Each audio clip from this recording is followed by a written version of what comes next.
बिस्मिल्लाहिर्रहमानिर्रहीम, अस्सलाम वालेकुम नाज़रीन, आप देख रहे हैं दिलास स्टार। मैं हूँ यासिर रशीद और मेरे साथ हैं सीनियर सहाफ़ी राना मोहम्मद अजीम साहब।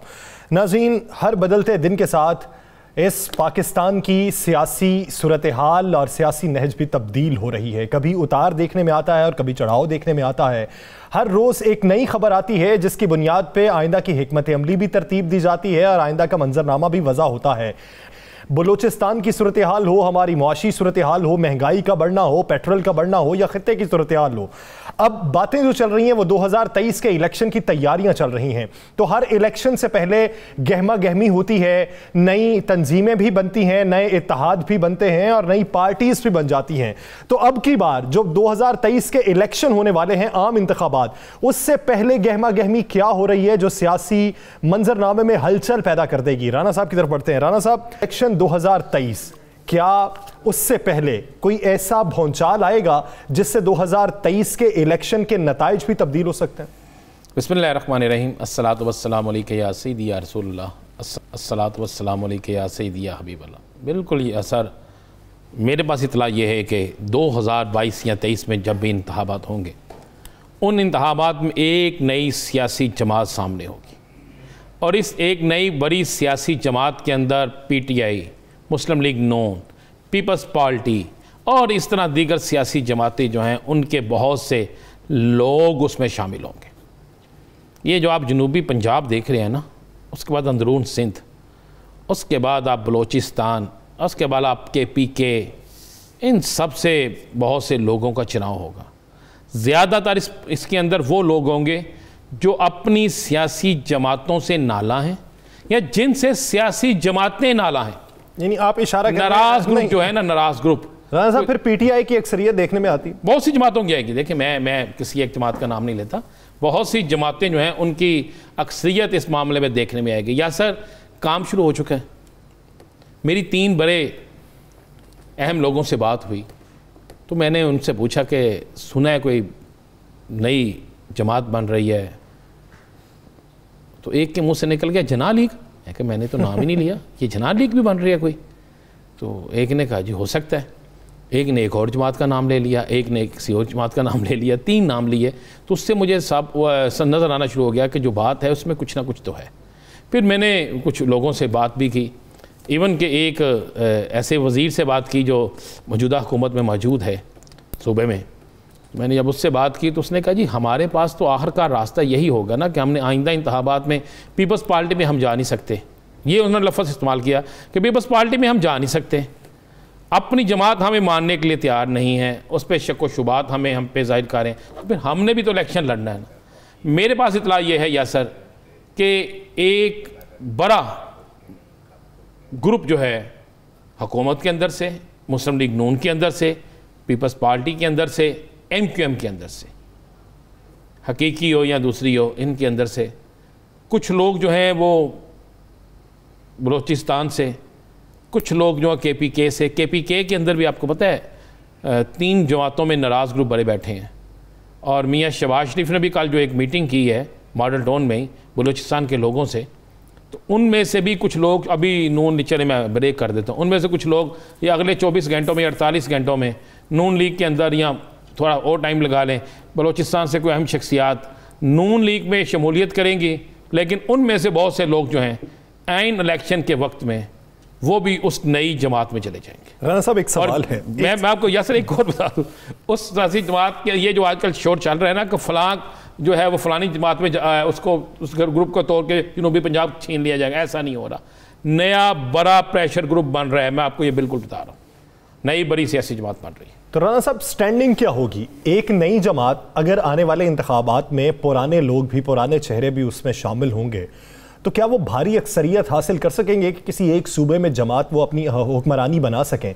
अगर नहीं बना सकते तो फिर आ जाके शमूलियत किसके साथ, इत्तेहाद किसके साथ होगा? देखें, ये जो नई जमात होगी इसमें बहुत से विनिंग कैंडिडेट होंगे, मान लिया, ठीक है। उसके बाद वो एक प्रेशर ग्रुप होगा। आप मेरे इशारे को समझने की कोशिश करें, यानी वो एक ऐसा ग्रुप होगा आने वाले दौर की पाकिस्तान मुस्लिम लीग काफ हो सकती है, नहीं उससे बड़ी होगी। और एक ऐसा ग्रुप होगा कि जो किसी भी हुकूमत के बनाने में या ख़त्म करने में अहम तरीन किरदार अदा करेगा, और जो लोग ये समझ रहे हैं कि हम इंडिपेंडेंट हम आ जाएंगे और हम आगे सब कुछ कर लेंगे, ऐसा नहीं होगा। मैं आपको इशारतन कह रहा हूँ कि वो ग्रुप जो है आइंदा आने वाली हुकूमत को बनाने में अहम तरीन किरदार अदा करेगा, और वो इतने लोग होंगे कि जो हुकूमत से अलहदा हो तो हुकूमत नहीं रहेगी, हुकूमत में हो तो हुकूमत होगी। ये मैं आपको बिल्कुल क्लियर आपको कह दूँ। देखिए, मुस्लिम लीग काफ़ी एक जमात है, उसने 5, 4, 3, 2 इलेक्शन लड़ चुकी है, वो बल्दियाती इलेक्शन लड़ चुकी है, एक दफ़ा हुकूमत कर चुकी है, अपोजिशन में रह चुकी है, फिर हुकूमत में मौजूद है। जो सियासी जमातें 2 या 3 इलेक्शन निकाल जाएं वो एक पुख्ता सियासी जमातें बन जाती हैं। उनकी तादाद कितनी है कितनी नहीं है इसको साइड पर रख देते हैं। आप देख लें ना, मुस्लिम लीग काफ थी तो इस कंटोनमेंट बोर्ड पिंडी में, बरी में उनके लोगों ने अच्छे खासे वोट लिए हैं, दूसरे नंबर पर भी रहे हैं, तीसरे नंबर पर भी रहे हैं, बड़ी बड़ी जमातों से अच्छे वोट नहीं है, तो इसलिए वो जमातें बन गई। ये जो जमात बनने जा रही है, मैं आपको बता देता हूँ, तीनों बड़ी सियासी जमातों के लोग इसमें शामिल हैं।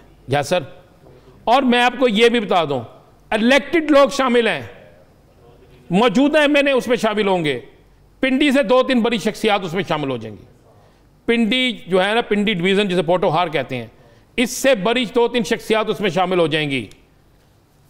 हो सकता है कि मुशर्रफ दौर के जो बड़े बड़े तगड़े लोग थे वो भी इसमें शामिल हो जाएं। आपको बता रहा हूं कि ये एक बहुत बड़ा आने वाले दिनों में आइंदा इंतखाबात के बाद हुक्मरानी किसने करनी है, इसमें उनकी राय शामिल होगी, उनका झुकाव शामिल होगा, तो वो जमात हुक्मरानी कर सकती है, वो एक प्रेशर ग्रुप बन सकता है। प्रेशर ग्रुप बन, देखें ये इसलिए हो रहा है कि बहुत से लोग जो हैं इस वक्त से पहले क्या सलाइयाँ खा रहे हैं, ये सारी क्या सलाइयाँ गलत हो जानी है। जो नया ग्रुप बन रहा है उसके लिए बाकायदा मेरी इत्तला के मुताबिक कई मीटिंग्स हो चुकी हैं, और बहुत से लोगों की अचानक खामोशी भी इसीलिए है कि उन्हें कहा गया है कि आपने 6 माह पहले अचानक ऐलान करना है। मैंने उस दिन भी कहा था चौधरी निसार भी 6 माह पहले ऐलान करेंगे। चौधरी निसार जो हैं 6 माह पहले अपनी सियासी इंक्स खेलना शुरू करेंगे। हो सकता है चौधरी निसार ही इस नए ग्रुप में बहुत अहम पोजीशन पे हो सकता है कोई और तरीन साहब उसमें हो सकता है ना हो सकता है तरीन साहब जो है उन पे पीटीआई में ही रहे, हो सकता है उनकी टीम से बहुत से लोग हो सकता है पीपल्स पार्टी का कोई जनूबी पंजाब का एक अहम नाम जो नाराज़ है वो भी हो सकता है मुस्लिम लीग, बात करें मुस्लिम लीग नून के तो मेरे पास नाम मौजूद हैं कि कुछ लोग जो है वो राब्ते में, अब सारी जमातों के नाम मौजूद हैं, हम इसलिए अनाउंस नहीं करते, नाम नहीं बताते कि फिर बहुत से लोग जो हैं वो वक्त से पहले इनकार कर देंगे। लेकिन आने वाले इंतखाबात के बाद ये प्रेशर ग्रुप बनना है या खुद ग्रुप जो है वो अंडर प्रेशर आ जाता है। नाज़रीन, आगे बढ़ेंगे और बात करेंगे पाकिस्तान तहरीक इंसाफ के पंजाब के हवाले से अहम टास्क पे, जो वज़ीर-ए-आज़म इमरान खान ने भी टास्क सौंपा, उसके बाद वज़ीर आला ने अचानक हंगामी दौरे शुरू कर दिए। आज सियालकोट का भी हंगामी दौरा किया गया जिसमें बेशतर अफसरान को मुअत्तल कर दिया गया। वज़ीर आला ने तंबीह की है कि आने वाले दिनों में जो काम नहीं करेगा वो ओहदे पर बराजमान नहीं रहेगा। राना साहब, वज़ीर आज़म ने वज़ीर आला को टास्क क्या कोई दिया है या फिर वज़ीर आला अज खुद टास्क पर निकल पड़े? नहीं, ये टास्क दिया गया है, और टास्क देने के बाद ये भी कहा गया है कि ये अब बस इसके बाद और कोई इनिंग्स नहीं खेली जाएगी। देखें, पंजाब को टारगेट बना कर दिया गया है। पंजाब सबसे बड़ा टारगेट जो है इस वक्त तहरीक इंसाफ के लिए वो पंजाब है। जब उन्होंने एक लिस्ट देखी, लिस्ट में आया कि ये काम तो बड़े किए, उन्होंने कहा काम जितने मर्जी किए, लेकिन पंजाब के लोग जो है ना वो शहबाज शरीफ स्टाइल को ही पसंद करते हैं। फौरी चले जाओ, फलां कर दो, फलां कर दो, लोग यहाँ पे यही पसंद करते हैं। तो उसके बाद आपने देखा है कि उस्मान बुज़दार साहब जो हैं वज़ीर आला पंजाब जो हैं, इन्होंने और फ़याज़ुल हसन चौहान साहब थे, इन्होंने हंगामी दौरे शुरू किए और सेम स्टाइल आप देखें, बल्कि मैं समझता हूँ उससे भी आगे जाकर स्टाइल किया कि अचानक माल खाना में चले गए, महकमे माल के दफ्तर चले गए, हस्पताल में चले गए, जेल चले गए, और उसके बाद आपको पता वापसी में वो लाहौर भी एक्साइज के दफ्तर भी चले गए। और मेरे पास तो इतला ये है कि शायद लाहौर के तमाम, लाहौर क्या पूरे पंजाब के तमाम अस्पतालों में भी जाएँ, तमाम कचहरियों में भी जाएँ, तमाम ऐसी जगहों पे जाएँ जहाँ पर अब उनको टास्क ये दे गया है कि अवाम जो है, कहाँ पर अवाम को मुश्किलात आती हैं, कौन से ऐसे टास्क हैं जहाँ से अवाम जो है वो खुश हो, जहाँ पे अवाम को पता चले कि हमारा वज़ीर आला, हमारे वज़ीर, हमारे MPA, हमारे ज़ुम्मेदारान पहुँच रहे हैं। फिर उन्होंने ये भी कहा कि जनाब चेक तो ये भी तो चेक करें ना कि आपको सब अच्छे की रिपोर्ट तो आती है, लेकिन क्या हर जगह सब अच्छा है? क्या हर जगह सब कुछ बेहतर है? क्या हर जगह सारा कुछ ठीक है? तो फिर लोग गालियाँ क्यों निकाल रहे हैं? फिर लोग एहतजाज क्यों कर रहे हैं? फिर क्या ऐसी बात है कि सारी अपोजिशन जो है वो इस बात पे कह रही है कि पंजाब में बुज़दार को रहना चाहिए ताकि हम अगला इलेक्शन जीत जाए? ये बकायदा गया। अब बड़ी मेहनत हो रही है यासर, इस पर बड़ा काम हो रहा है, और मैं आपको बता दूं ये आखिरी राउंड है। और उन्होंने कहा कि आखिर रोड में कह लो। मैं आपको एक और बड़ी खबर दे दूँ, कल भी मैंने इशारा दिया था, आज तमाम एडमिनिस्ट्रेटर, तमाम सरकारी अहम ज़िम्मेदारान को कह दिया गया है कि PTI के ज़िम्मेदारान जो हैं और MPA जो हैं उनके काम फौरी किए जाए, उनकी चिट को रद्दी की टोकरी में ना फेंका जाए, उनके जो वो एक लेटर जारी करते हैं उस लेटर को फाड़ा ना जाए बल्कि उस पर अमल किया जाए। राणा साहब, लेकिन ब्यूरोक्रेसी को तो ये हिदायत पता नहीं कितने 3 सालों से ही जाती रही हैं, अब क्या तब्दीली आएगी? अब देखें तब्दीलियाँ, अब या तो ये तब्दील हो गई या वो तब्दील होंगे, सीधी सी बात है, या तो ये तब्दील होंगे या वो तब्दील होंगे। अब इमरान खान साहब कोई चांस नहीं देंगे। और मैं आपको ये बता दूँ, ये जिस वक्त हम प्रोग्राम कर रहे हैं इस वक्त भी वज़ीर आला की एक टीम जो है वो निकली हुई है। अब इन्होंने प्रोग्राम ये रखा है कि शहबाज शरीफ से ज़्यादा काम करो, आधी रात को अचानक निकल जाओ, सुबह सवेरे जब किसी के ज़हन भी ना हो अचानक दफातर में चले जाओ, चाहे खासदी भी चेक कर लो और देखो वहाँ पे साइलों के साथ क्या हो रहा है। मुख्तलिफ अदारों में इन्होंने टीमें जो हैं उनको तश्कील दे दिया है। ये काम हुआ है 2 दिन में बड़ी तेज़ी से कि वो टीमें बताएंगी कि यहाँ पर क्या शिकायत है। अचानक वो जो था ना फिल्म आपने देखी हुई है, एक दिन का वज़ीर आज़म 24 घंटे वाला, एक दिन का CM सॉरी, तो वो CM से ज़्यादा ये उसी तरीके से काम किया जाएगा। ये अचानक आप क्या समझते हैं कि ख्वाब आई है रात को कि बुज़दार साहब उठो और बुज़दार साहब चल पड़े? बुज़दार साहब को पहले नहीं पता था कहाँ पे क्या गलत हो रहा है। चलें आज लाहौर के ज़रा अस्पतालों का चक्कर लगा रहे हैं ना लाहौर में ही, तो आपको पता चल जाएगा कितने कितने करोड़ की किस किस अस्पताल में मेडिसिन ऐसी मौजूद है जो एक्सपायर हो चुकी है लेकिन उनके नोटिस में ही नहीं है। यहाँ पे तो निजी टार्चर सेल बने हुए हैं, थानों में चले जाएं आपको पता चल जाएगा कहाँ पे कौन सा टार्चर सेल मौजूद है। मैं आपको एक मिसाल देता हूँ, आज की देता हूँ। आज लाहौर में थाना शादबाग के अंदर कुछ लोगों ने CCTV कैमरों की मदद से एक चोर पकड़ के दी है कि इन्होंने मोटरसाइकिल चोरी की है, शादबाग थाने के हवाले कर दी है और पता चला है उसमें एक पुलिस वाला भी मुलव्वस है। और पुलिस ने क्या किया, बड़े मजे वाली बात है, पुलिस ने यह किया है कि जनाब उस चोर को भी छोड़ दिया, जो मुलव्वस था उसको भी छोड़ दिया और मुद्दई को कहा FIR कटवा दें, हम तफ्तीश करके देखेंगे क्या बनता है। तो ये तो एक थाना है ना, हर थाने के अंदर ऐसी चीज़ें हज़ारों होंगी जो होगी। इनको थानों में कचहरियों में जाना पड़ेगा। लेकिन अब आखिरी टाइम है, इनको अगर रोड पे निकल के जब आम आदमी से ये पूछे कि इस महंगाई के पेट्रोल महंगे होने से, डॉलर महंगा होने से, आज डॉलर कुछ नीचे तो आया, उतना नहीं आया जितना आना चाहिए था। इससे आम आदमी की ज़िंदगी कैसी है? तो आम आदमी जो है वो सड़क पे खड़े होकर वो कौन कौन से लुग़मात देगा या सर कैसी गुफ्तगू करेगा आप सोच नहीं सकते। लेकिन हम अपने गुफ्तगू की तरफ आते हैं कि पंजाब में अब ये शहबाज शरीफ स्टाइल जो है तेज़ मसलन काम भी किया और लोगों को दिखाया भी, अब वो शुरू हो गया। और आज मैं कह रहा हूँ जिस पर हम प्रोग्राम कर रहे हैं शायद इसके बाद अचानक ब्रेकिंग आनी शुरू हो जाए कि फ़लाँ जगह पे वज़ीर आला साहब ने फिर छापा मारा है। अब ये सिलसिला शुरू होने लगा है और इसके लिए वज़रा को भी ख़ास टास्क दे दिया गया है।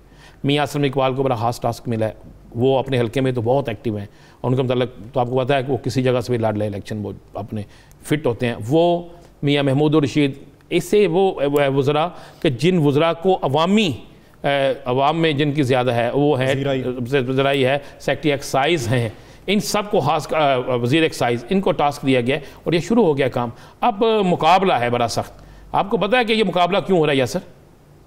मैं आपको ये भी बता दूँ, इनके पास भी इतला चलेगी, मेरे पास तो रिकॉर्डिंग भी आ गई ना।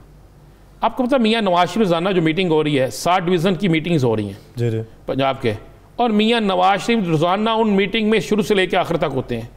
शुरू भी वो करते हैं और खासदी भी वो चेक करते हैं। उन्होंने मियाँ नवाज शरीफ ने कहा जी छोड़ दो पाकिस्तान, पहले पंजाब को फिट करो, पंजाब को जीतो। उन्होंने इस सितंबर के पूरे महीने में एक यूनियन कौंसिल तक तंजीम साजी करनी है और उसके बाद उन्होंने अक्टूबर में विज़िट करने हैं और अक्टूबर के आखिर में मरियम जो है और नवाज शरीफ, हर ज़िले में एक बड़ा जलसा होगा। नवाज शरीफ उसमें वीडियो लिंक से खिताब करेंगे, मरियम वहाँ जाएगी। वो कह रहे हैं कि हमें पंजाब से छीनना है। तो अब मुकाबला बड़ा सख्त है कि नवाज शरीफ भी एक्टिव हो चुके हैं, शहबाज शरीफ को भी उन्होंने कहा कि भाई आपने मीटिंग में आना है तो आए, नहीं तो आप दूसरे सूबे पे काम करें, पंजाब हमने छीनना है। अब पंजाब वो छीनते हैं या तहरीक इंसाफ उसको अपने हाथ में रखती है, ये फैसला वक्त करेगा। यानी अब पाकिस्तान तहरीक इंसाफ ये राग नहीं अलाप सकती कि 70 सालों का मलबा कुछ सालों में नहीं उठाया जा सकता, जबकि इस बात का तयन आपने खुद करना है कि आपके पास 5 साल हैं तो आप कितना मलबा हटा सकते हैं और आवाम तक अपनी आगाही पहुंचा सकते हैं। दीगर इश्यूज पे बात करेंगे एक शॉर्ट ब्रेक के बाद। Stay with us.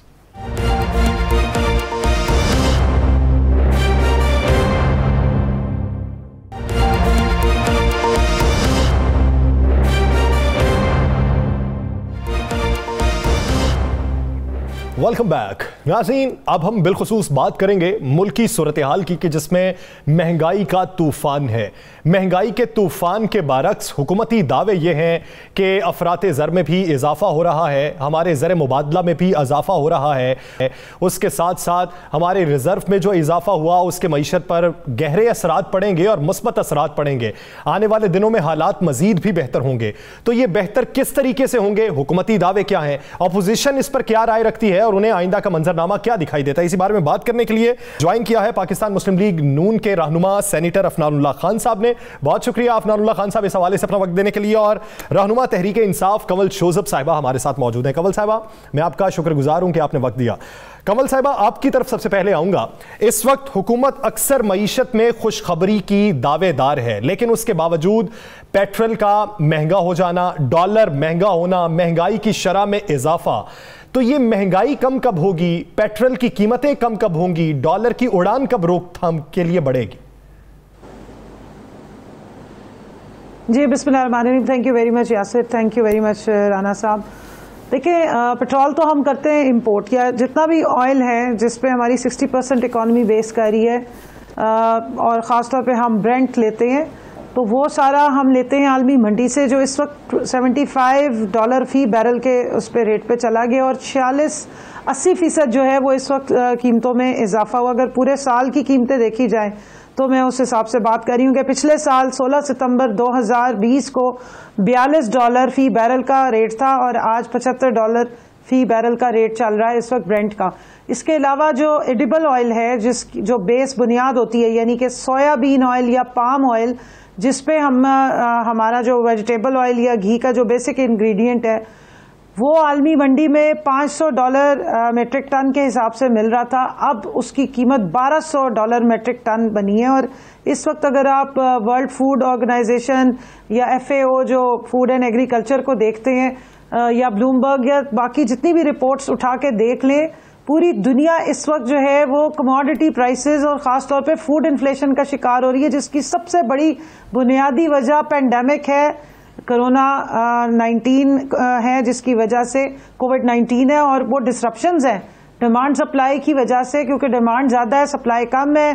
पूरी दुनिया में लॉकडाउन्स रहे, डिसरप्शंस होती रही, प्रोडक्शन ड्रॉप की, और उस वजह से आलमी मंडियां इस वक्त जो है वो शदीद इन्फ्लेशन का शिकार हैं, जिसके असरात पाकिस्तान के हिसाब से जो कंपैरिजन्स ड्रॉ किए गए, इस वक्त भी दुनिया की जो लिस्ट एक बनाई गई है, तो चीपेस्ट अगर कोई मुल्क रहने के हिसाब से नंबर 1 पे, तो उसको 18.81 रैंक किया गया, वो पाकिस्तान है।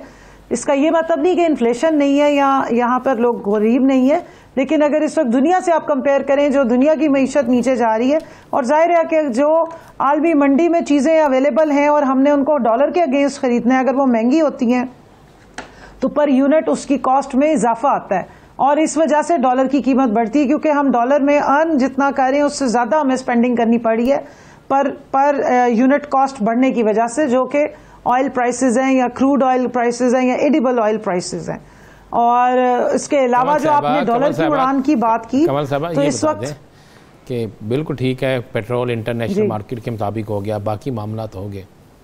पूरी दुनिया से आप कहते हैं हमारी इकॉनमी या हमारे मामला बहुत बेहतर है, तो उसके लेकिन आम आदमी जो है पाकिस्तान के अंदर, जिसने आपसे उम्मीद लगाई थी, जिसको आपने उम्मीदें दिलासे दिए थे, वो तो आज सड़क पे निकल जाए। आपको पता है कि क्या महंगाई का आलम है, आम शख्स जो है वो महंगाई की चक्की में पिस रहा है, उसको रिलीफ कब मिलेगा? 3 साल तो हो गए।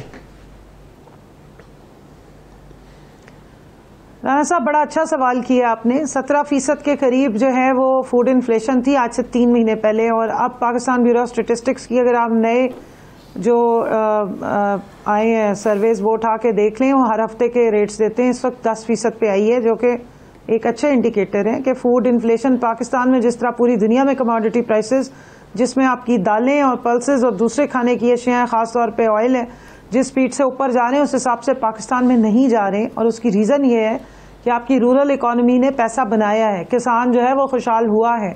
1100 अरब रुपया आपकी देही इलाके में गया है, क्योंकि किसान को टाइम पे 6 बम्पर क्रॉप्स के अगेंस्ट जो है सपोर्ट प्राइस भी मिली, और उस इकॉनमी में पैसा गया। इसकी वजह से आपकी जो है वो रूरल इकॉनमी इस वक्त बेहतर हालत में है। सबसे ज़्यादा जो मसाइल, और मजदूर को भी इस वक्त मजदूरी ज़्यादा मिल रही है, अगर आप पिछले 10 सालों से कंपैरिजन करेंगे तो इस वक्त मजदूर जो एक आम अनस्किल्ड लेबर है वो 1200 से 1500 दिहाड़ी पे काम कर रहा है, और स्किल्ड लेबर आपका जो है वो 2800 से 3200 के करीब सबसे ज्यादा इशू। एक मिनट दीजिए यासिर, एक मिनट दें, एक मिनट सिर्फ, एक मिनट मेरा पूरा जुमला सुन ले। सबसे ज्यादा जो इशू इस वक्त अगर या कोई क्लास हिट हो रही है तो वो मिडिल क्लास है, जो नौकरी पेशा है और जो शहरों में रहते हैं। असल में उनको प्रोटेक्शन देना जरूरी है, जिसके ऊपर हम एक एफिशिएंट पॉलिसी के साथ आए ताकि उनकी जो है वो कमाई बढ़े, इनकम बढ़े और वो इस इशू से बाहर आए। बाकी जो लोग हैं उनकी कैपेसिटी बढ़ी है, उनकी परचेजिंग पावर भी बढ़ी है, लेकिन सबसे ज्यादा जो हिट होती है वो मिडिल क्लास है और जो अर्निंग क्लास है, जो सैलरीड क्लास है, उनके लिए भी हुकूमत जो है वो लेकर आ रही है प्रोग्राम, ताकि इनके लिए भी बेहतरी आए और मिडिल क्लास के लिए प्रोग्राम आ रहा है। इंटरनेशनल मार्केट की प्राइसेस पे असर आते हैं। अपोजिशन की ये राय है कि हुकूमत के बस से बाहर हो चुकी हैं चीजें, महंगाई बढ़ चुकी है, पेट्रोल की कीमत में इजाफा हो रहा है, हुकूमत ने किसी जगह पे कोई तवज्जो नहीं दी, अवाम बेहाल हो चुके हैं। अब हुकूमत के जवाब भी आपके सामने कि किस तरह आलमी मार्केट में कीमतों में रद्दोबदल देखने में आया, जिसकी वजह से असरात जो हैं पाकिस्तानी मईशत पे पड़े। आप क्या कहना चाहेंगे? बिस्मिल्लाहिर्रहमानिर्रहीम। देखें, मई 2018 में $72 पर बैरल था, जो अभी मेरी बहन कह रही थी कि इस वक्त 70 अराउंड इस वक्त भी है। उस वक्त पर लीटर प्राइस 87 थी, इस वक्त 123 रुपये है। तो ये जो असूल आज लागू होते हैं वो मई 2018 में उससे पहले भी लागू होते थे। उस वक्त ये लोग जो है कंटेनर पे चढ़ के कहते थे कि ये इतनी पेट्रोलियम डेवलपमेंट लेवी ले रहे हैं, ये इतना टैक्स ले रहे हैं, हम आएंगे तो ये ख़त्म कर देंगे, हम आएंगे तो वो ख़त्म कर देंगे। अब ये कह रहे हैं हम तो नेट इम्पोर्टर हैं, हम तो रीजन में सबसे सस्ते हैं। हालांकि ये बात भी दुरुस्त नहीं है। रीजन में पर कैपिटा के हिसाब से तो हमारी इनकम रिड्यूस हुई है। आप किसी दुनिया की इंटरनेशनल बॉडी को उठा लें, IMF, वर्ल्ड बैंक, हम जब छोड़ के गए थे तो $1500 पर कैपिटा पे छोड़ के गए थे। पिछले 3 सालों में वो $1200 पर कैपिटा पे आ चुका है।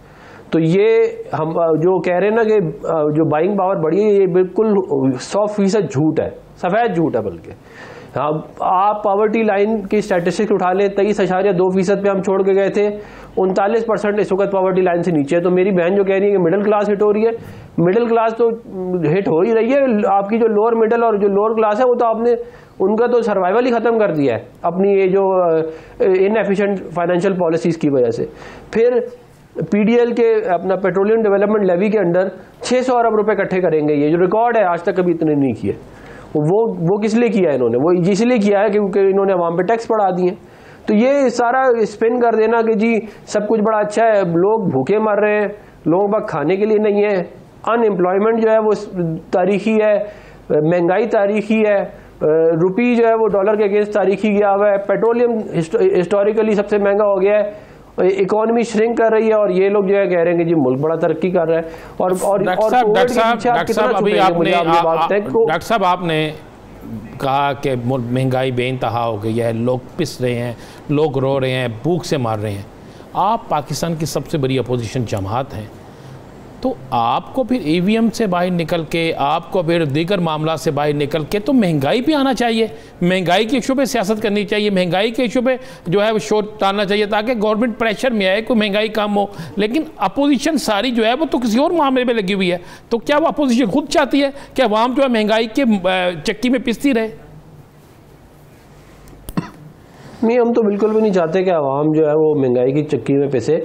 लेकिन देखें, फाइनेंशियल मैनेजमेंट तो गवर्नमेंट ही का काम है ना। हमने बजट के ऊपर मैंने भी बड़ी चीखें मारी, सबने और लोगों ने भी कहा कि आपका बजट डेफिसिट जो है वो 4000 अरब रुपए का होगा इस साल। और इसको जो है अपोजिशन का क्या काम है सर, ये भी बता दें, क्या अपोजिशन का काम अवाम की आवाज़ बनना नहीं है?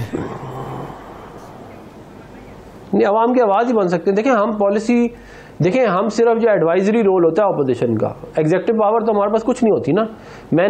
हम एडवाइज ही कर सकते हैं। अगर अगलों ने नहीं सुननी तो हम क्या कर सकते हैं? हम ज़बरदस्ती तो नहीं इनको कह सकते कि आप ये इकोनॉमिक पॉलिसी अपनी चेंज करें। जो इनकी इकोनॉमिक पॉलिसीज हैं और जो इनकी इकोनॉमिक टीम है उसकी वजह से तबाह बर्बादी आई है।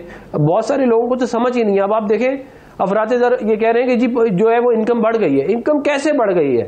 इनकम तो सिग्निफिकेंटली कम हो गई है। आप $1200 के ऊपर लेके आ गए पूरे पाकिस्तान को, 1500 से आप कह रहे हैं इनकम बढ़ गई है। कैसे बढ़ गई? इसका जवाब ले लेते हैं। कमल शोजब साहिबा, अपोजिशन की राय है इनकम बढ़ी नहीं है। अगर आप लोगों की ही मंतिक मान ली जाए कि इनकम बढ़ी है, जिस महंगाई बढ़ी है तो लेवल हो गया, फिर पाकिस्तान तहरीक इंसाफ की हुकूमत आने का मकसद क्या है कि बुरे हालात में सरवाइव कैसे करते हैं? देखिए यासिर, ये जो मफरूज़ों पे बात करते हैं अफनानुल्लाह साहब, मैं उस पर बात नहीं करूँगी, मैं स्टैटिस्टिक्स पे बात करूँगी। शहबाज शरीफ साहब ने एक ट्वीट किया था कुछ अर्सा पहले, जो इनकी पूरी पार्टी ये कहती रही है, मिफ्ता इस्माइल साहब ने भी, कि जनाब जो फैक्ट्स ये हैं कि जी 30 लाख लोग जो हैं वो पॉवर्टी लाइन से नीचे चले गए। असद उमर साहब ने आज ट्वीट किया, आप ज़रा अपनी स्क्रीन पे दिखा भी दीजिए।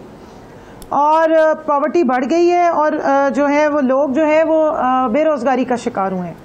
उसका उन्होंने स्टैटिस्टिक्स शेयर किए हैं कि जो Pakistan labour force survey 2018-19 release किया पाकिस्तान ब्यूरो ऑफ स्टैटिस्टिक्स ने, जब इनका दौर हुकूमत 18-19 का जो उस दौर में हुआ, उसके बाद जब 2018-19 के बाद कमल शोजब साहिबा, इस पे मजीद बात करते हैं, मुझे एक ब्रेक लेनी है। ब्रेक पे जाने के बाद वापस आते हैं, इसको यहीं से कंटिन्यू करते हैं। नाज़रीन, एक ब्रेक लेनी है, स्टे विद अस।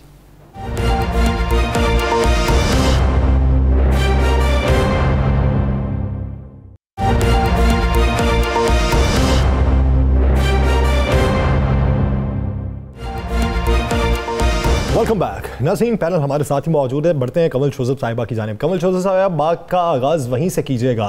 एक तरफ अपोजिशन के इल्ज़ामात, दूसरी तरफ आप इदारा शुमारियात की रिपोर्ट भी पेश कर रही हैं।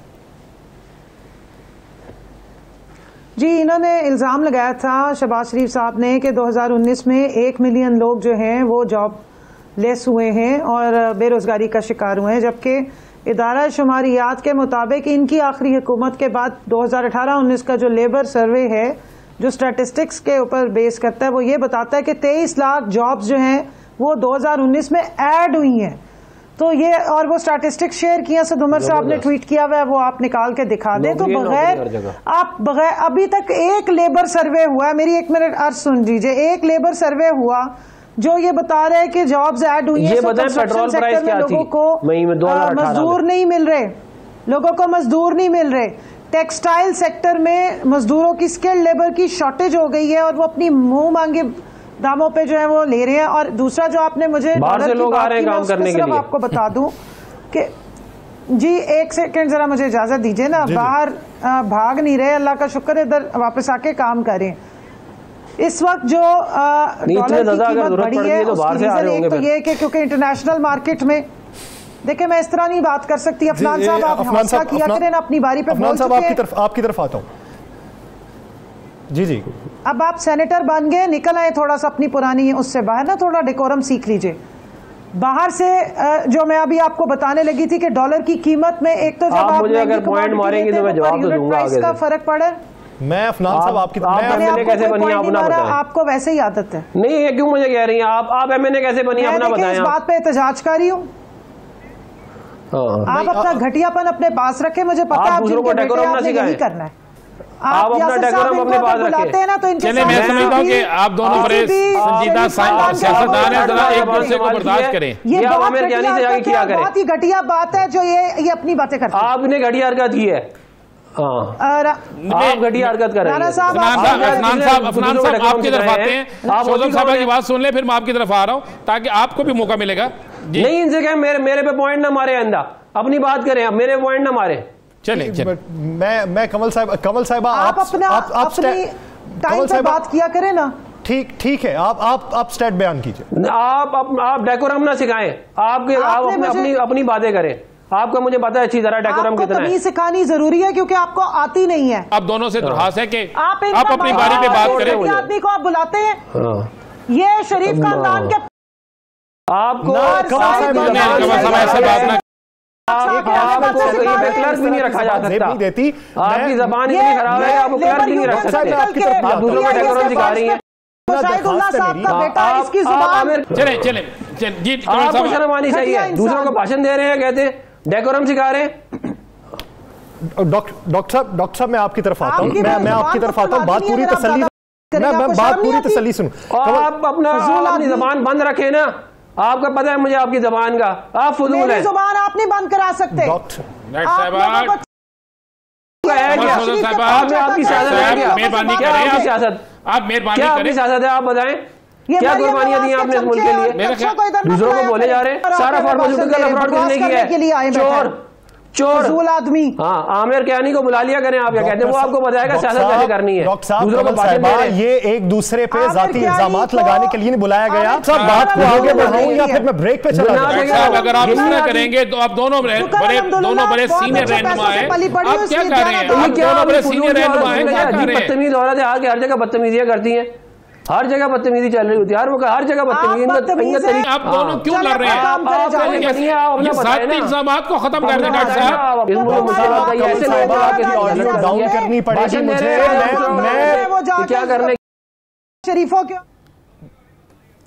मैं डॉक्टर साहब आपकी ऑडियो और कमल साहिबा आपकी ऑडियो इस वक्त डाउन है। इस वक्त अवाम तक क्या पैगाम पहुंचाएंगे? एक बड़ी ऑपोजिशन पार्टी है और एक हुक्मरान जमात की नुमाइंदा इस वक्त टेलीविजन स्क्रीन पर मौजूद हैं। हम अवाम की नुमाइंदगी कर रहे हैं या फिर अवाम तक इस तरह का पैगाम पहुंचाएंगे? एक आराम से, तसल्ली से, एक का नजरिया सुन के दूसरे को जवाब देने की जरूरत है। दोनों को मौका देता हूं। कमल साहिबा माइक खोले ताकि दोनों से बात करें और दोनों को मौका दें। बात तो 1 to 1 किया करें। जी, मैं माजरत खाऊं कि मैंने पंगा डाला है, तो फिर आप इनको मना नहीं करेंगे? मना करेंगे डॉक्टर साहब। आप मेरा नाम ले लेंगे, आपको भी कह रहे हैं, उनको भी कह रहे हैं। आप नाम ना ले मेरा, आप उनका भी नाम ना ले, वो आपका नहीं लेते। आप अपना मौका बयान करें, वो हम उनसे काबिल ही नहीं है कि आपका नाम लिया जाए ना। कमल साहब बताइए, आप इस काबिल है, मैंने आपको कोई एड्रेस आप इस काबिल नहीं है, आप इस काबिल नहीं है।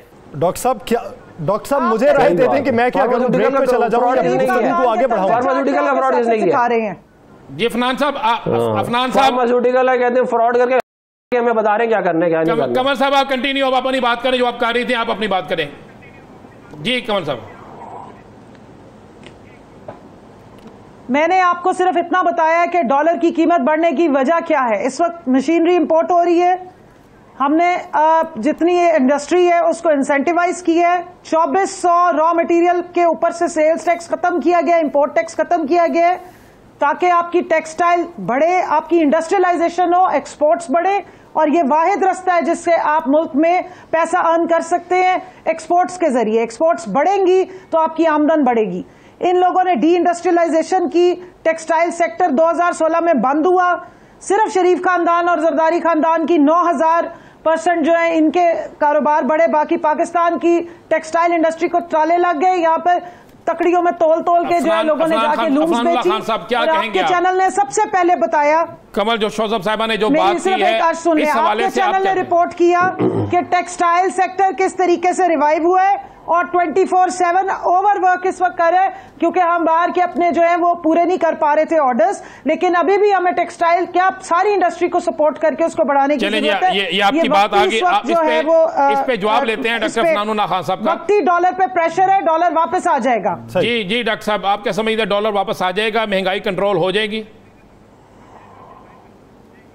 देखिए, डॉलर इनको मिला 115 रुपए के ऊपर, ये 170 के ऊपर उसको ला चुके हैं। अब क्या वापस आएगा? ये सारे के सारे झूठे, फ्रॉडिये, करप्ट लोगों का टोला है और इनका सिर्फ एक काम है कि करप्शन करो और दूसरों को बुरा भला। इनका इससे ज्यादा कोई काम ही नहीं है कि दूसरों को बुरा भला कहो, अपना कोई काम सीधा नहीं है, लेकिन दूसरों को सिखाने का क्या करना है। मतलब कि महंगाई रिकॉर्ड है, मगर बेशरम आप देखें कितने हैं, टीवी पे आके दूसरों को बता रहे हैं कि क्या करना है। हमारी 4% इन्फ्लेशन थी, अब 10% से ज्यादा है, लेकिन बेशरम कितने दूसरों को बता रहे हैं कि क्या करना है। भाई पर कैपिटा, ये मैं नहीं कह रहा, वर्ल्ड बैंक कह रहा है $300 कम हो गया है। पाकिस्तान में 15% आबादी जो है वो पॉवर्टी लाइन के नीचे चली गई है। ये मैं नहीं कह रहा, वर्ल्ड बैंक कह रहा है। लेकिन आप इनकी बातें सुने जरा, क्या कहते हैं, इनके भाषण सुने। ये सिर्फ करप्शन के अंदर, इनको करप्शन करनी आती है। ये हर किस्म की करप्शन इनको जबरदस्त करते हैं ये लोग। सारा का सारा टोला यही है, मार्केटिंग करेंगे और दूसरों को बुरा भला कहेंगे। जो इनसे एग्री नहीं करेगा वो करप्ट है। बाकी सारा कहते हैं, सारा पाकिस्तान को चोर बनाया हुआ इन्होंने। और अपने हालात अगर इनको दिखाएं, इनको आईना दिखाया तो तकलीफ होती है। ये है सारा का सारा। अभी मैंने बताया कि $72 पर बैरल हमारे दौर में था, आखिरी टाइम पे हम 87 लीटर पे छोड़ के गए पेट्रोल। अभी वो $70 पर बैरल प्राइस है और 123 रुपए का लीटर है। इसका कोई जवाब है इनके पास? इसका जवाब यही है जो इन्होंने भी दिया है, इसके अलावा इनके पास कोई जवाब नहीं है। महंगाई इसलिए इस मुल्क में हो गई है क्योंकि निकम्मे और चोर लोगों ने इस मुल्क के ऊपर कब्जा कर लिया है। यह है खुलासा सारा का सारा। मैं डॉक्टर साहब वापस आता हूं। कमल शोजब साहिबा और डॉक्टर साहब, आपसे एक इल्तमास है कि आप अवामी नुमाइंदे हैं, वो अल्फाज का चुनाव कीजिए जो आवाम तक सही पहुंच सके और अवाम भी अपने चुनाव पर शर्मिंदा ना हो सकें। बसद एहतराम कमल साहिबा, एक आखिरी सवाल आपसे करूंगा। 85 कंपनीज हैं सरकारी कंपनीज पाकिस्तान में। रिपोर्ट एक तैयार हुई, सिवाय एक कंपनी के नेशनल हाईवे अथॉरिटी बाकी 84 कंपनीज 143 अरब सालाना खसारे का शिकार हैं। उसका क्या जवाब देंगी? देखिए, उसके बारे में मैं अभी क्या जवाब दूं, मुझे उसके बारे में मालूम नहीं है, तो मैं उस पर जवाब भी नहीं दे सकती। मैं उसको चेक कर लूंगी, फिर आपको ज़रूर बता दूंगी कि क्या वजह है। लेकिन मैं ये भी पूछना चाहूंगी कि क्या ये पहली दफ़ा खसारे का शिकार हुई है या पिछले 10-15 सालों से खसारे का ही शिकार है? क्योंकि जो मैंने रिपोर्ट पढ़ी उसके मुताबिक मुस्तकिल खसारे में ही जा रही हैं। और जहाँ तक हमें चोर और बेशरम कहने वाले, मैं उनको सिर्फ इतना बता दूं कि जिस वक्त $72 फी बैरल का रेट था पेट्रोल का, उससे पहले जनाब अली जो डॉलर को आपने डिफेंड किया था, जो डार मोहतरम का यहाँ पे इसहाक डार साहब जो भगोड़े हैं पाकिस्तान से, उनका जो फार्मूला लगा था उसमें 24 अरब डॉलर उन्होंने झोंक के कर्जा लेके तो डॉलर की कीमत कम रखी, जिसकी वजह से बाकी चीजें एज कंपेयर टू दूसरी चीजें कम आती रही। उसकी पाकिस्तान ने कॉस्ट पे की है, उसकी पाकिस्तान ने कर्जों की सूरत में कॉस्ट पे की। और आज तक कह रहा है जब हमें हर साल जो है वो डेट रिटायर करना पड़ता है, हमारा जो प्राइमरी खर्चा है वो प्राइमरी सरप्लस में हम अपने खर्चे पूरे कर सकते हैं। हम जो डेट लिया हुआ इनका जो डबल ट्रिपल होता है उसको जब रिटायर करते हैं तो हम वहां पे हम मार खाते हैं। तो ये और वो जो इसहाक डार का फॉर्मूला था उसको मिफ्ता इस्माइल ने, उसको मिफ्ता इस्माइल साहब ने भी रिजेक्ट किया था और $100 छोड़ के 127 पे वो लेकर आए थे इसी वजह से, क्योंकि वो फार्मूला गलत था और उसकी वजह से पाकिस्तान में एक्सपोर्ट्स ड्रॉप की थी। चलें फरहामुल्लाह खान साहब, हमने मुख्तलिफ बड़े मारूफ जो हैं पाकिस्तान के इकॉनमी के माहिर, उनसे बात की, बड़े बिजनेसमैनों से भी गुफ्तगू हुई। उनका कहना था कि नवाज शरीफ दौर में मसनूई तौर पर डॉलर्स की कीमत को नीचे रखा गया था, जिससे पाकिस्तान को नुकसान हुआ। अगर उस वक्त ना रखा जाता तो शायद आज ऐसी सूरत हाल पैदा ना होती। आप इस पर क्या कहेंगे? मैं इस पर यह कहूँगा कि अब इन्होंने आपका ये वाला काम करके देख लिया ना। अब जो कारनामे पिछले 3 साल में हुए हैं उसमें तो डॉलर 170 रुपये का हो गया है। तो उसके हिसाब से अगर आपके ये आर्ग्यूमेंट दुरुस्त है, जो लोग ये कह रहे हैं जिनका ये आर्ग्यूमेंट, ये हमारे नहीं है, तो ये हमारे नहीं है, ये आपके साबिक एक वजीरे जो मशीर खजाना थे उन समेत दीगर लोगों के, ये हमारे नहीं है। नहीं, ये मैं इस तरह की कोई बात नहीं है। रुपये को अभी भी डॉलर, ये लोग मार्केट के अंदर डॉलर डाल रहे हैं उसको सस्टेन करने के लिए, वो हर हुकूमत डालती है। ये बात गलत, ये सिर्फ वही है 35 पंक्चर, ये अपना ये फलाना, ये सिर्फ सारी पॉलिटिकल बातें। झूठ बोलते जाओ, किसने चेक करना है? सारे दिन सुबह शाम झूठ बोलो, किसने चेक करना है? अभी मैंने आपको बताया ना $72 पर बैरल पे 87 लीटर पर लीटर हम बेच रहे थे पेट्रोल, मई 2018 में। कैसे कर रहे थे? इन लोगों के पास ये कह रहे हैं कि अवाम पिस जाए, अवाम रुल जाए, ये लोग आराम में, ये इनकी तो कोई मसला नहीं है, तो आराम से बैठे। इमरान खान साहब आराम से बैठे, उन्हें क्या है? अवाम मरती रहे। 23% हम पॉवर्टी लाइन से पॉपुलेशन नीचे छोड़ के गए थे। अगर अपनाया भी गया था कि तो उसका रिजल्ट क्या था वो अवाम के सामने था, और अब जो नया तरीका अपनाया उसका रिजल्ट क्या है वो भी अवाम के सामने है। उम्मीद करते हैं कि अगली बार जो हमारी सेटिंग हो वो हौसला अफजा हो और एक दूसरे पर इस तरह के इल्जामात ना लगाए जाएं। अब तक के वक्त के लिए बहुत शुक्रिया कमल जोसेफ साहिबा और डॉक्टर अफनाउल्लाह खान साहब इस हवाले से अपना वक्त देने के लिए। नाज़रीन, आगे बढ़ेंगे और हम बात करेंगे भारत के हवाले से जो अपनी चालों से और चालबाजियों से अभी तक बाज नहीं आया। भारत ने अब एक घिनौनी चाल क्या चली है। आने वाले दिनों में भारत जो खित्ते में बदअमनी फैलाने के लिए हर एक नया उनसर फैलाता रहता है, उस उनसर की बुनियाद एक प्रोपेगेंडे पे होती है। वो प्रोपेगेंडा मजीद दहशतगर्दी को हवा देता है। अब की बार भारत की जानिब से पाकिस्तान के खिलाफ क्या नया ड्रामा रचा जा रहा है? राना साहब की तरफ बढ़ेंगे। राना साहब, देखें यासर, एक बड़ा घिनौना ड्रामा फिर शुरू हो चुका है और इस घिनौने ड्रामे में अब भारत बाकायदा, जहाँ पहले पाकिस्तान को रगड़ा लगाने की कोशिश करता था, पाकिस्तान के कौमी इदारों को के खिलाफ कोई साजिश करता था, पाकिस्तान के अहम तरीन कौमी इदारों को बदनाम करने की साजिश करता था, अब उसमें साथ साथ वो अफगानिस्तान का टच भी दिया जाएगा। मेरे पास इतला है, बल्कि मेरे पास क्या इतला है कि पाकिस्तान के अहम इदारों के पास तो रिकॉर्डिंग भी आ गई है। पनामा वाले जो पहले है इन्होंने एक ड्रामा किया था उसकी रिकॉर्डिंग भी आ गई है और उसके बाद अब मजीद रिकॉर्डिंग्स भी आ गई हैं। उस मजीद रिकॉर्डिंग्स में ये आप इन्होंने 7 लोगों को पकड़ा है। पकड़ा हुआ है काफ़ी अरसे से। 7 के 7 बेचारे जो है कश्मीरी वो मजलूम हैं, बेगुनाह है। अब एक ड्रामा किया जा रहा है कि हिंदुओं के किसी जो अहम शख्सियत होगी, हिंदुओं की कोई रूहानी, उनकी जो मजहबी शख्सियत होगी, एक उसको मर्डर किया जाएगा।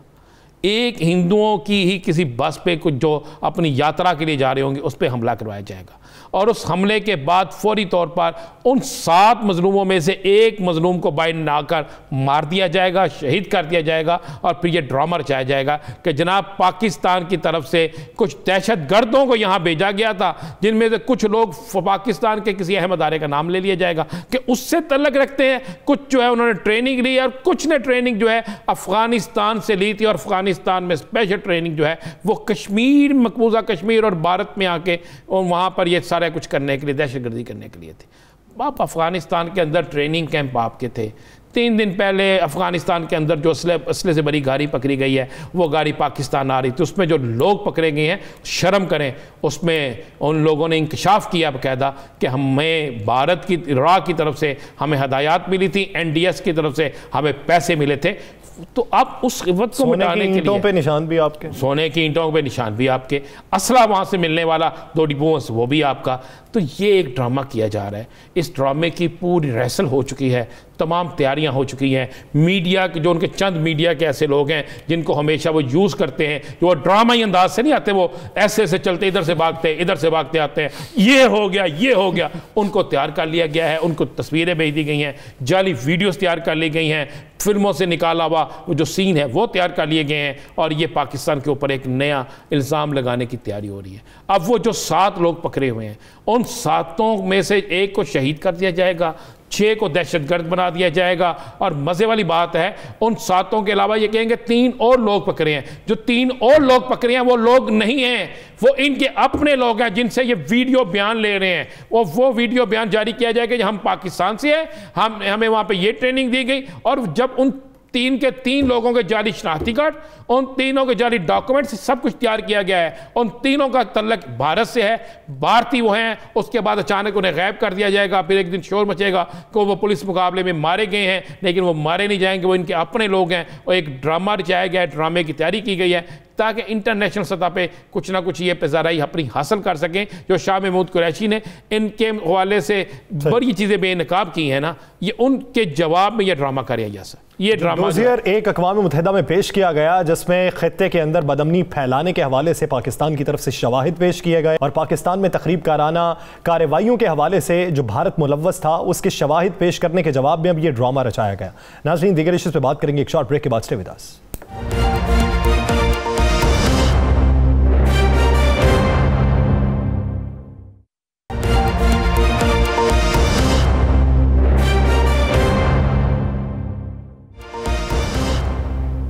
वेलकम बैक नाज़रीन, अब हम कुछ बात करेंगे खेल और खिलाड़ी के हवाले से। न्यूजीलैंड क्रिकेट टीम 18 साल बाद पाकिस्तान वापस आई, और पाकिस्तान आने पर उनका पुरतपाक इस्तकबाल भी किया गया। कल पहला मैच है रावलपिंडी क्रिकेट स्टेडियम में, तमाशाई भी वहाँ पर पहुँचेंगे। 50% तमाशाइयों को दाखिले की इजाज़त दी गई है, लेकिन वो जो वैक्सीनेटेड होंगे।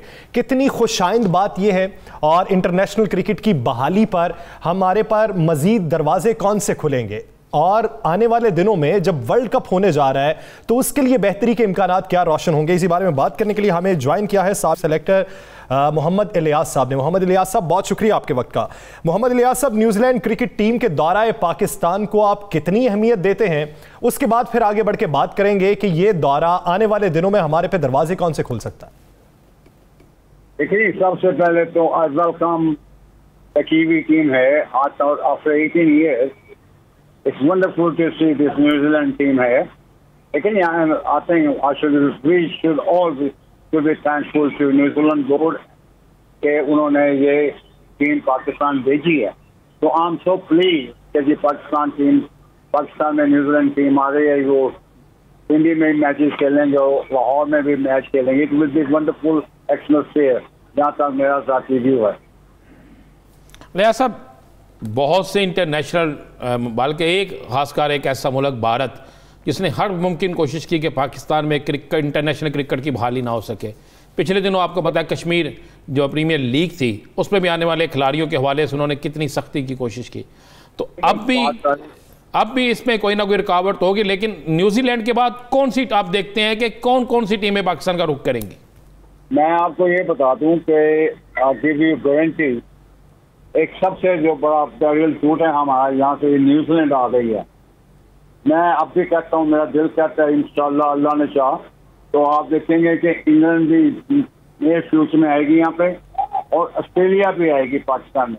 क्योंकि पाकिस्तान के इंडिया ने जो हालात पैदा करने की कोशिश की है, ये करते रहे, कुत्ते भौंकते रहते हैं, काफले चलते रहते हैं। जहाँ तक मेरा ज़ाती ख्याल है कि हमें we should not worry about India और whoever it is, that's concentration on our country, that's concentration कि जो टीमों ने आना है यहाँ पाकिस्तान में वो आएंगी, क्योंकि पाकिस्तान की security one of the best security है। मैंने लोगों से बातें की हैं पहले भी सिक्योरिटी के मामले में, जो फार्मर करते आए हैं, टीमें आई हैं, तो कहते वी रियली इंजॉयड इट। तो इसका मतलब यह है कि हमारी आर्मी और हमारी सिक्योरिटी के इदारे जो है उन्हें बहुत ध्यान रखे, और देयर इज नो वे कि अब ये कोई भी फितना पाकिस्तान में इंडिया डाल सकेगा। मैं तो सिर्फ ये कहूँगा, आप न्यू चेयरमैन भी आ गए रमीज राजा, तो मेरा ख्याल है कि क्योंकि ये ही travel around the world being a captain of Pakistan team और being international commentator travel around the world, तो मेरा ख्याल है कि इन चीज़ों को मद्देनजर रखते हुए मेरा ख्याल है कि पाकिस्तान में टीमें अब आएंगी। पाकिस्तान के बगैर चाहे कोई और कंट्री नहीं है, पाकिस्तान जो है चाहे अच्छी टीम है बुरी टीम है, पाकिस्तान हैव ए नेम। तो मेरा ख्याल है कि पाकिस्तान में टीमें आएंगी, अल्लाह ने चाहता हूँ। मैं आपको प्रेडिक्शन दे रहा हूँ, इंग्लैंड भी आएगी सून। हम भी काफी पुरुम्मीद हैं कि इंटरनेशनल क्रिकेट के दरवाजे मजीद भी खुलेंगे और दूसरी आलमी मायार की टीमें भी पाकिस्तान का रुख करेंगी। मोहम्मद इलियास साहब, कल का जो मैच है बिलखुसूस उस पर बात कर लेते हैं। जो 12 रुकनी स्क्वाड का ऐलान किया गया, आप चीफ सेलेक्टर भी रहे, आपकी नजर में बॉलिंग लाइन बैटिंग लाइन किस हद तक खूबसूरत है न्यूजीलैंड क्रिकेट टीम का मुकाबला करने के लिए? देखिए, मेरा ख्याल है कि पाकिस्तान बैटिंग बॉलिंग दोनों बहुत अच्छे है। मेरा ख्याल है कि पाकिस्तान में भी इन स्पिनरों से खेलेगा, में भी। देखिए, मेरा ख्याल है कि ये प्रॉब्लम मुझे, जो मैं honestly as a cricketer as a sports, वो ये है कि I am not worried about कि ये पाकिस्तान टीम हारती है जीतती है। मेरी सबसे बड़ी खुशी की बात ये है कि पाकिस्तान में टीम न्यूजीलैंड आई आफ्टर 18 ईयर्स, तो ये सबसे इम्पोर्टेंट चीज़ है। खेल अच्छा हो, डजंट मैटर हु विन्स और लूज, इम्पोर्टेंट चीज़ है कि हमारे दरवाजे क्रिकेट के खुलते जा रहे हैं अल्हम्दुलिल्लाह। तो मैं तो यही कहूँगा, let's enjoy the game and welcome the TV team from your bottom of your heart. तो मेरा ख्याल है कि मैचेस अच्छे होंगे। बॉलिंग अलियास साहब आपने कहा मैचेस अच्छे होंगे, टीम आ गई है, टीम बेहतरीन, हमारी टीम जीते या हारे, ये सबसे बड़ी खुशी की बात है कि न्यूजीलैंड टीम आई और एक बहुत बड़ी टीम पाकिस्तान आई। वर्ल्ड कप की तैयारी है, अक्टूबर में वर्ल्ड कप है, T20 वर्ल्ड कप। आप क्या देखते हैं कि पाकिस्तान का मौजूदा स्क्वाड जो है ये T20 वर्ल्ड कप में एक पोजीशन दिखाएगा? आप सेलेक्टर भी रहे हैं, सारा कुछ, और आप भी, आपकी बड़ी गहरी नज़र है। देखिए, मेरा ख्याल है कि पाकिस्तान टीम जो है ना, यंग एंड सीनियर प्लेयर इसमें है। लेट्स नॉट फॉरगेट कि UAE being our home ground, तो हमें तो एडवांटेज मिलेगा। जहाँ तक टीम लोग क्रिटिसाइज कर रहे हैं कि जी ये टीम अच्छी नहीं है, ये लोग भूल जाते हैं। लेट्स जो अनाउंस होनी थी, देखो दुनिया के किसी मुल्क में भी जब टीम अनाउंस होती है तो सारी पब्लिक जो आवाम उसको सपोर्ट करती है और wish them all the best. तो फिर हमारे मुल्क में ये एक ऐसी बड़ी प्रॉब्लम हो जाती है कि जी टीम अनाउंस हुई, you start criticising before the ball being delivered. तो मैं ख्याल we should wish the Pakistan T20 team for the World Cup. देखिए, हार जीत होती है, ये पार्ट ऑफ गेम है, लेकिन how do you lose the game, how you win the game, तो ये इम्पोर्टेंट है। I am with the flag कभी टीम बनाई है, आई स्टैंड बाय। हमें इस बात की फिक्र नहीं करनी चाहिए कि कौन जीतता है हारता है, हमें इस पे खुशी मनानी चाहिए कि इंटरनेशनल क्रिकेट के दरवाजे खुल चुके हैं, गैर मुल्की टीमें पाकिस्तान में आ रही हैं और यहाँ की सिक्योरिटी को वो तसल्ली बख्श करार दे रही हैं। बहुत शुक्रिया मोहम्मद इलियास साहब इस हवाले से अपना वक्त देने के लिए। नाज़रीन, द लास्ट स्टार से मुझे और राना अजीम साहब को दीजिए इजाज़त। अल्लाह के बाद।